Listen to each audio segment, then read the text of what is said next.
using a digital marketing strategy. So is that enough there? Sounds great. Yeah, that's okay. great. I mean, I'll just let you guys take it away. Thanks again so much for joining us. And thanks to everyone who's here again today. Fantastic. Thanks, and this everyone. is being, yeah, and it's being recorded. So if you miss anything, you'll be able to reflect on it later. Okay, I'm out. See ya. Okay, thanks, Jill. Good morning, everyone. Thanks again for joining today. We really appreciated having the opportunity to present last week on Tom's 30,000-foot view of the digital ecosystem. And it, sometimes it feels very scary and it's like, where do I fit in? This talk today is really talking about where your business fits together with your customers, and that converting people to become customers, and then keeping them on board and keeping in touch with them all through social media. And we really feel that it's important to build a strategy, have a plan, and then implement it. So we'll focus on that. So before we talk about strategy, really wanted to touch base on the customer journey and mapping. So, in my mind, we're always trying to build awareness of our brand. And I'll give an example of that. I'm relatively new to the Belleville community. I'm very active on social media. There's a balloon company that has been advertising in my feed, and they're in a few groups I'm in. And they've been talking about all these great balloon creations they can make, and they can deliver to Kingston and Belleville. I believe they're called Balloonacy. And so they're building awareness with me, right? They're just figuring out ways to keep building cool touch points and showing their beautiful balloon creations in my feed. And I'm kind of going, well, I'm going to evaluate this now. So I said to Tom, we could send balloons to our nephew in Kingston, or if there's someone's birthday in Belleville, or if we want to have a big balloon thing when our, when our grandkids come up here eventually, we could do that. So I start evaluation, and then I go in through to a purchase.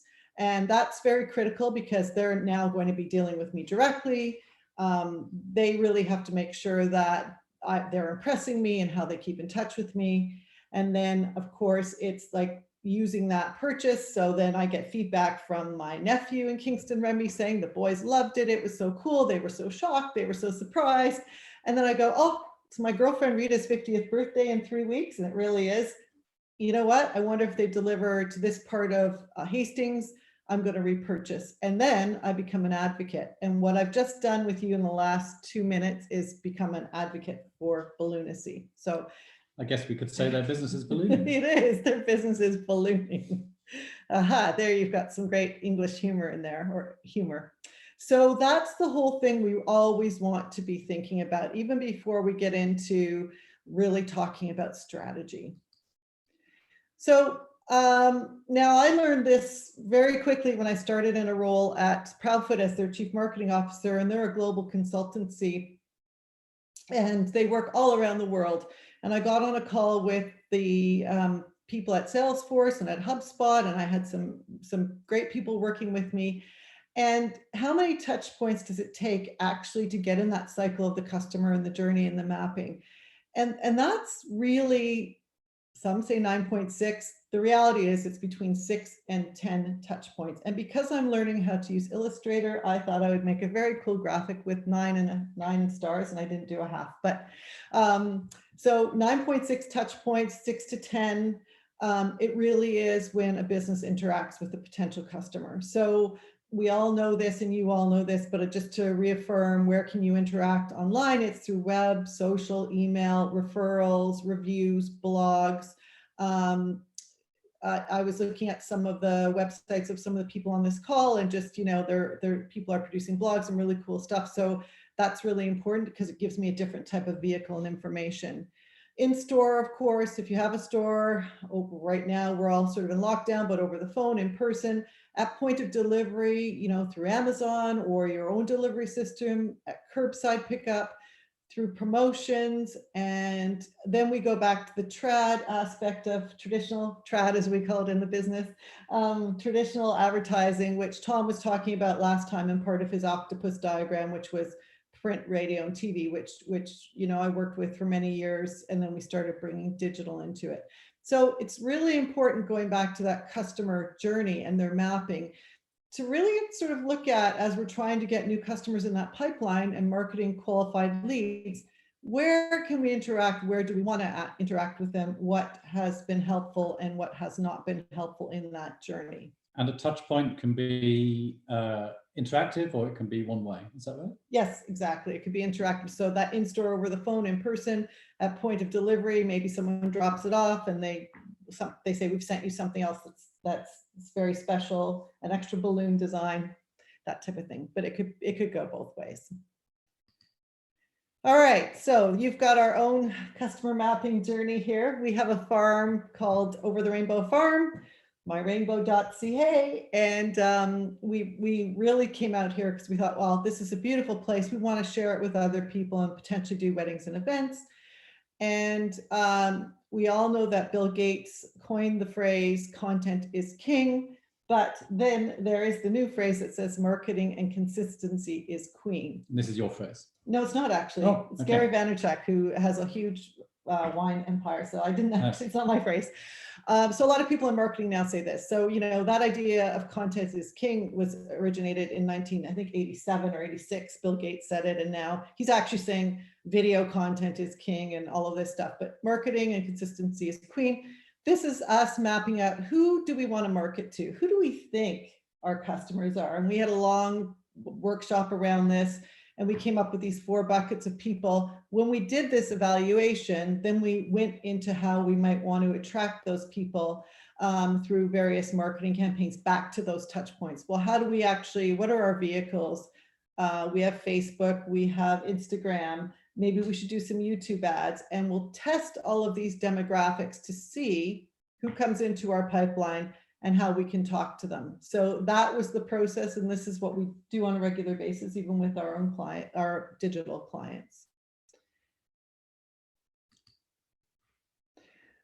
So that really goes into really, you know, what I was just talking about with the previous slide, which is analyzing and building a strategy and plan. So you've really mapped out your touch points and your content. Now what do you do?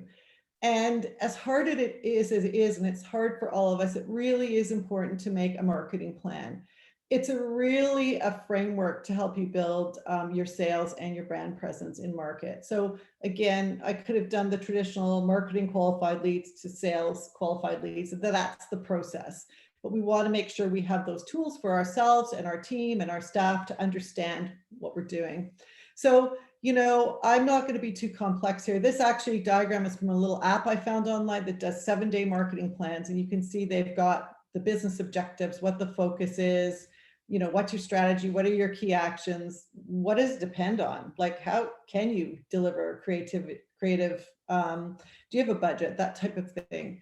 But, you know, you could do this in a simple spreadsheet. You could do it with a tool like monday.com, which is free. You know, I would recommend creating monthly themes based on your product, price, promotion, place, and personalization. And there's 1 P I'm missing there, but there's 5 Ps of marketing.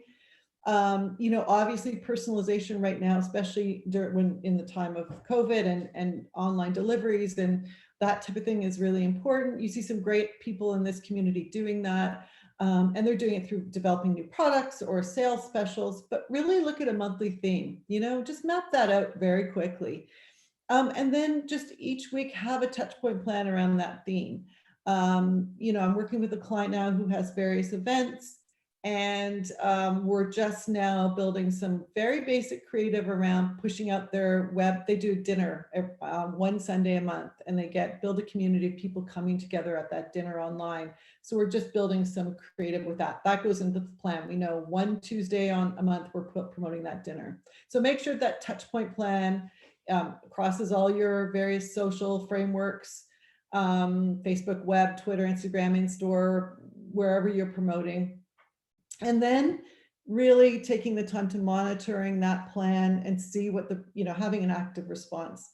So you're really keeping in touch with potential customers, really making your brand shine, keeping them engaged. Because going back to that second slide, 9.6 touch points, let's say it's 6 touch points, you really want to have the opportunity to do that. And with Balloonacy, they were once because you can. Once I clicked, then they're engaging with me on a regular basis.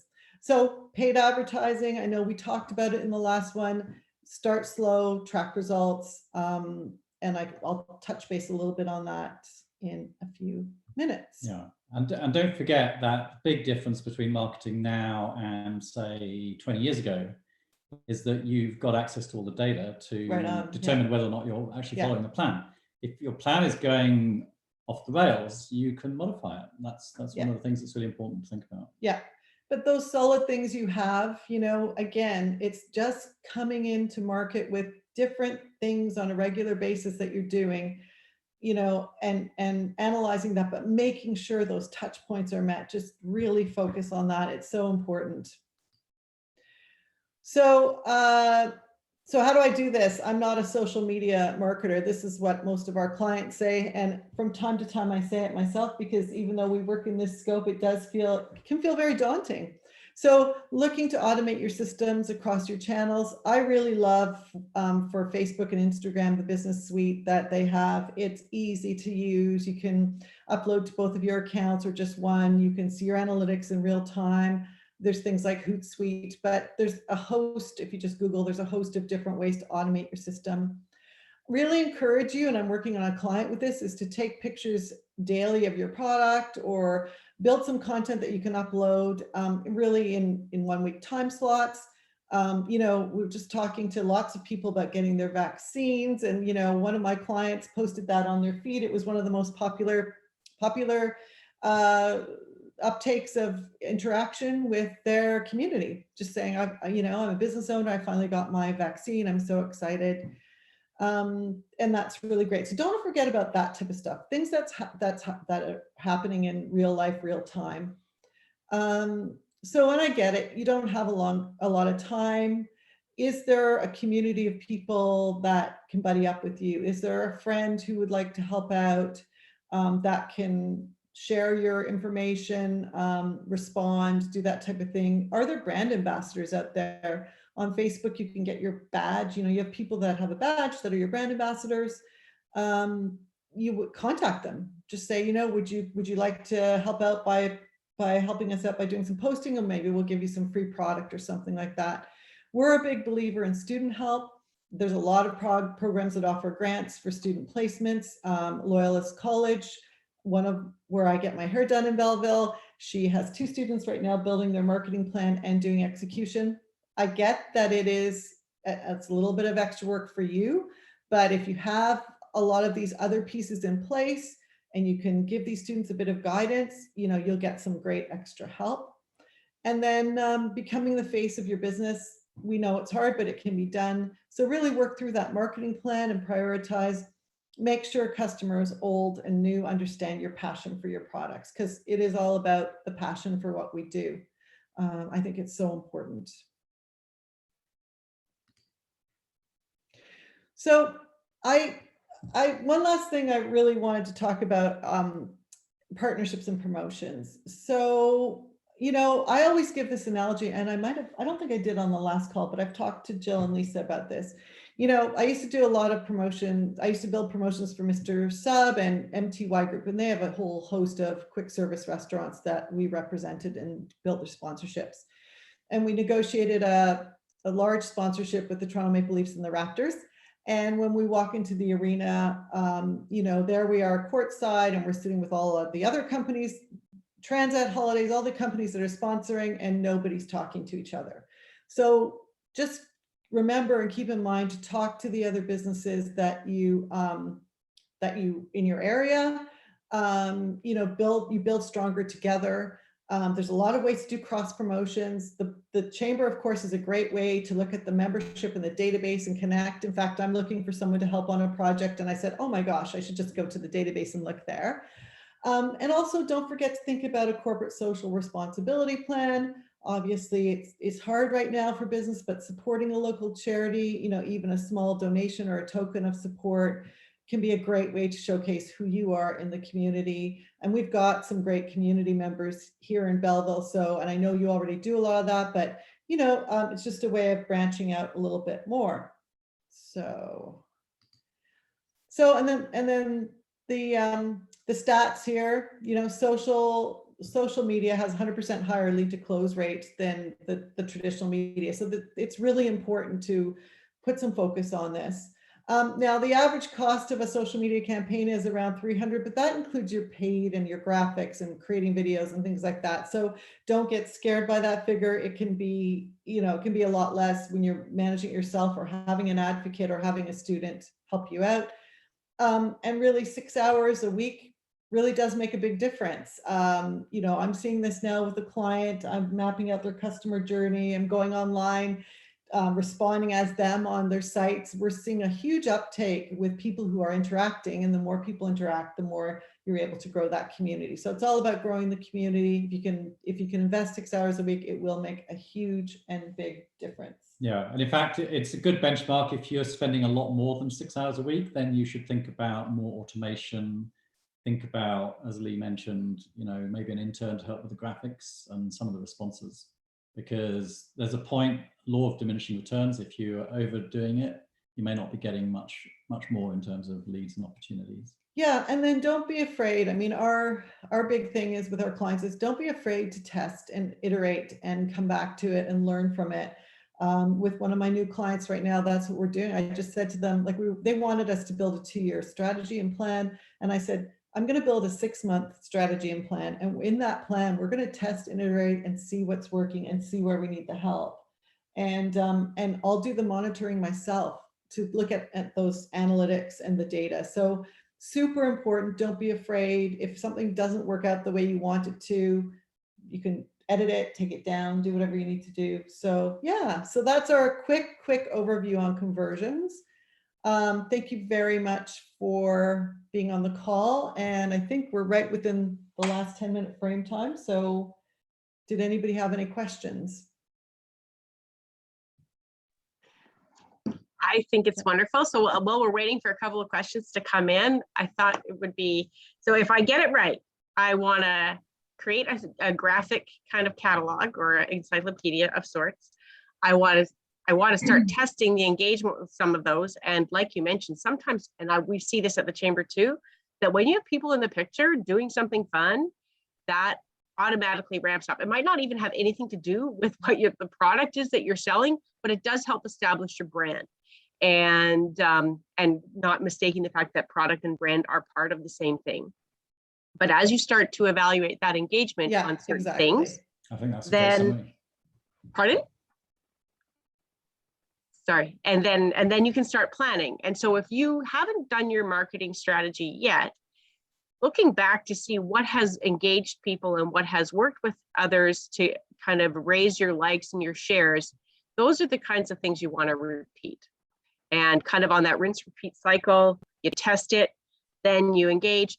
The other side of this, in terms of those 6 hours that you spend, is actually responding to people. So your Google reviews, responding to the things that people say on Facebook or Instagram or whatever, but and then trying to get that group of people to become your brand ambassadors.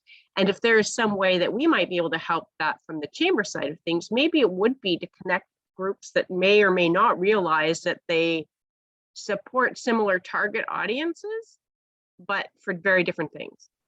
So for example, Habitat and Home Depot have an intrinsic connection because Home Depot does give us gift in kind that then sells at the restore. So if there's an opportunity for us to play with that a little bit more, that might be kind of fun. Yeah, or Best Western and Habitat, or, you know, I always look at the analogy of our lovely hot sauce shop in downtown Belleville and Chilangos. Like, you know, give some product, give a coupon, go back and forth, see if it'll work. Will it drive traffic? Can it be featured on each other's sites? You know, that type of thing. So just yeah, really look at who you can partner with and just ask the question, you know, would you be open to sponsor a partnership? Great. Well, that's fantastic. Let's see, do we have someone waiting for a question? Yeah, Kaiwin is raised her hand. So I have Kai, you should be allowed to talk. Okay. First of all, thank you for doing this morning. It's really helpful.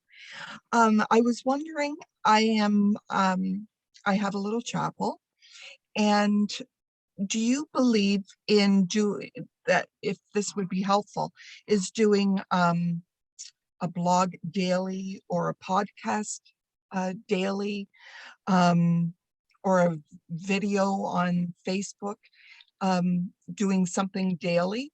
Or do you feel that doing something daily is too much and people soon kind of glaze over and not bother watching?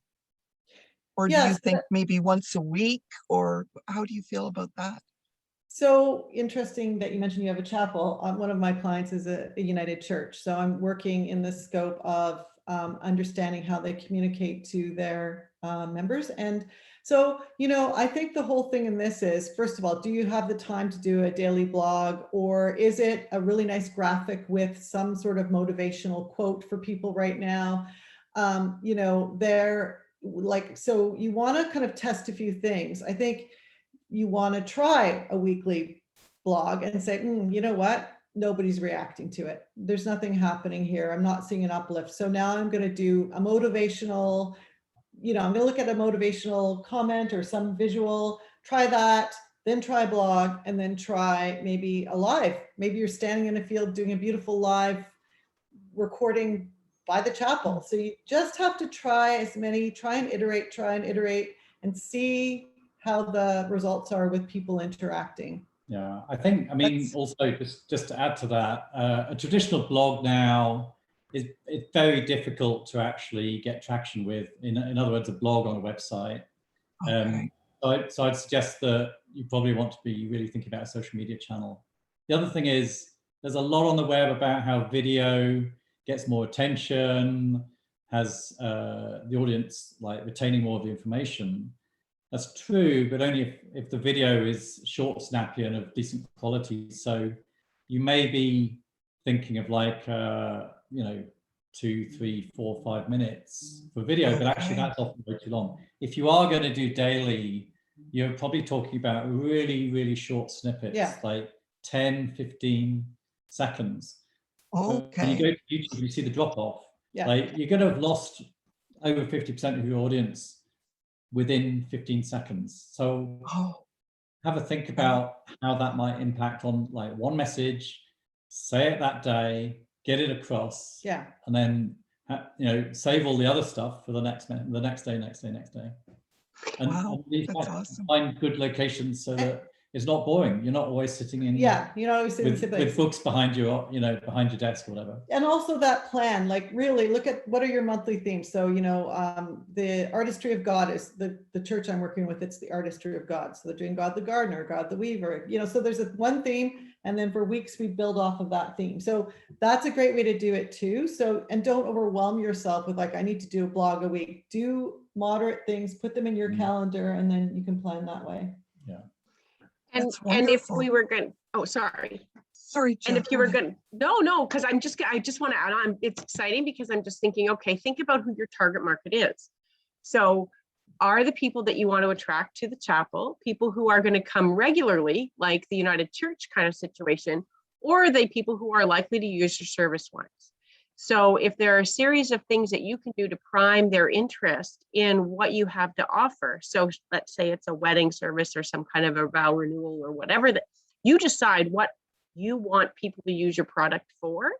And then you create videos that display that content in play, or the kinds of things that they'll need to think of when they come to use your service. So for example, you're doing a wedding and you want to say, maybe you do a blog on how do you create your own vows? Where are some great resources? What are the things you want to say? How long should it be? Maybe it's about, hey, flowers make every celebration complete. There are some of the things you want to keep in mind about setting up your flowers. Do you want to have something that will last forever? Or do you want something really brief? Do you want something in season? And you could talk about each season. There are different things that might come into play. So, hey, you're thinking of getting married in May. What's your best flower? Anyway, those are just kind of some things that come to mind. That's wonderful. And the one-off. So Lisa was our officiant at our wedding, which was amazing. It's the most beautiful thing ever. Thank you very much. Yeah, it was amazing. So Lisa's amazing. So, now when I'm planning my events, I'm telling people this is the officiant. So make sure those past customers, like, keep in touch, you know, and talk to them and all that stuff. This is wonderful. Thank you so. Thank you.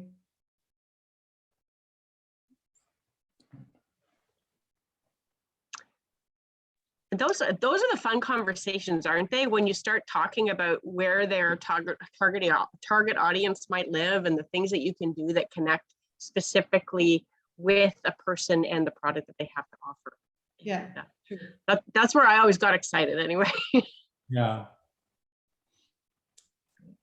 I think there's a secret as well, which is you can spend weeks, months, sometimes even years getting, say, 1,000 people to watch a video on YouTube. So when you launch the first one, pay a Google ad to promote it, get 1,000 people to eyeball it, make it a playlist, and then you've got an audience automatically, which will start bumping onto the rest of the playlist. You always want to take shortcuts, always. Right. I do have a question. Do you recommend YouTube then, or Facebook? Well, YouTube and Facebook, both good. You can put the video content, once you've made the video, put it on YouTube, dump it onto everything, embed the YouTube video into your website. But YouTube now, 50% of the global searches are in YouTube. And if you give it some good keywords, you'll get all of the people in your area who are interested in your faith. So give it a shot. Yes, I will do that. Ooh, you got me pumped now. The open church. Thank you. And I see Peter Coy with his hand up, so I'll put him on here. Thank you very much. Yeah, good morning, guys. I was just wondering because you know, we've attempted various advertising in Facebook, and we're now moving to LinkedIn more as an advertising medium. Facebook seems to have shut down some of the engagement processes just recently. And I noticed that they've made it quite difficult. They won't let you link to a page which has a free trial offer now. And I'm not quite sure what's going on with that. Can you comment on that whole Facebook wars, whatever is going on with Apple? They are, so because of the EU, some regulations in the EU, they're locking out a lot of their analytics right now, and privacy, it's around privacy regulations. But I would say for your business, it may not be the best place for you to advertise anyway. So I would definitely consider LinkedIn, and I would actually look at subscribing to LinkedIn Sales Navigator so you can build your own sales list there. It's not cheap, but it's worth it, and they'll build lists for you as well. But definitely with Facebook, there's a lot of EU privacy legislations that have put North America on hold with a lot of what you can do as far as analytics and who you can view. And they have a notice on it when you're if you're in Business Suite. I would definitely recommend that. The other thing is that I wanted to mention overall, and I forgot to mention in the presentation, I did look at a number of the participants on this call site, and I would say also make sure you change it up between your social channels. So a lot of people are doing one post, and by the way, I do this myself, you know, making up a post. I posted on my Facebook, I posted on my LinkedIn. Those are my two channels right now. But Insta we use for tech stuff. But, you know, and I'm posting the same sort of visual and the same thing. So I would say really mix up that marketing mix, make sure that you have different messaging going out so that if I go to both of those pages, I'm not seeing the same thing, you know? So I would definitely with that too. But I'd suggest LinkedIn Sales Navigator do it for, 3 months, try it out, and really build your list there, and you're able to sort of be a bit more targeted than Facebook. Yeah, and Google Ads is way more open still, and it's got way better data. Sorry, what was more open? Google Ads. If you use Google Ads. Okay. Yeah. It's so difficult to know where to find our target audience. So we test things, but and I guess that would be a second generic question: is if you're going to test something, how long do you run an ad for, and what kind of budget do you put into it to make it actually have any impact whatsoever? Well, it depends on your your company and what you put into your own marketing budget, but we don't recommend huge budgets to test a campaign. Generally, Facebook and LinkedIn will give you the number of impressions they project you'll get based on the spend. So I recommend that you go in there, you play with it, you look at your demographic of who you think it is. I recommend multiple tests. So put up 2 ads at a time. With Tom, you did 3 on YouTube, didn't you? 3 different ads for Rainbow? Yeah, well, I mean, it totally depends on the campaign, but yeah, typically with Google, the advantage of Google is that they do all the sorting for you. So you can put up 6 ads, you can put up 10 ads and just let them run, and Google will basically kill off the ones that are not getting much traction. So that saves you having to like look over data and stress about, have you got enough statistics in order to be able to make a choice? We'll make the choice for you, and you'll find like the 1 or 2 ads that are actually interesting for people will be the ones that they run, and the rest they'll just kill.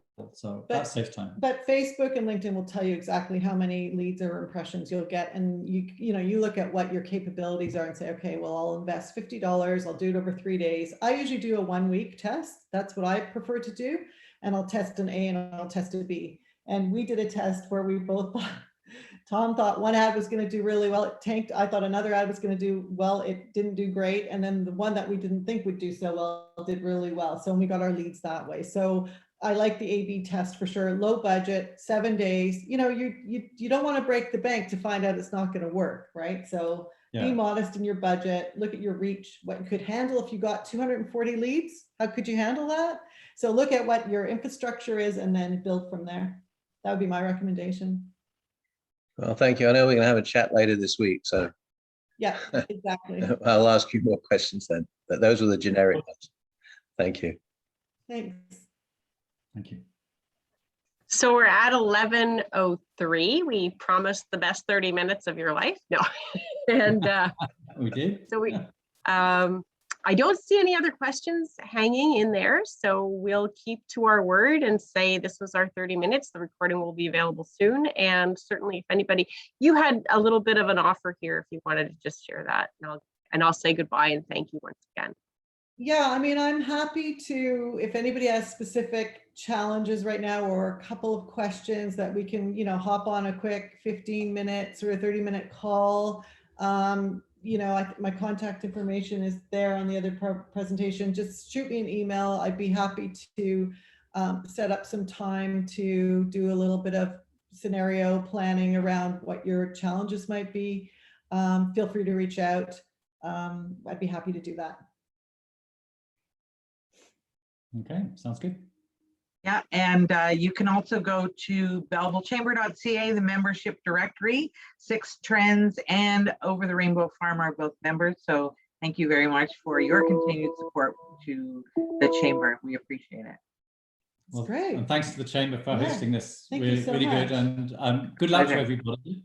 I know it's challenging finding the time to do all of these things, but keep pushing and you can do it. You'll see a change. Yeah, you will. You can do it. Just keep calm, do it. Keep calm and carry on, as they say. Exactly. Thanks, everyone. Thanks, Jill and Lisa, very, very much to the Chamber. Thank you.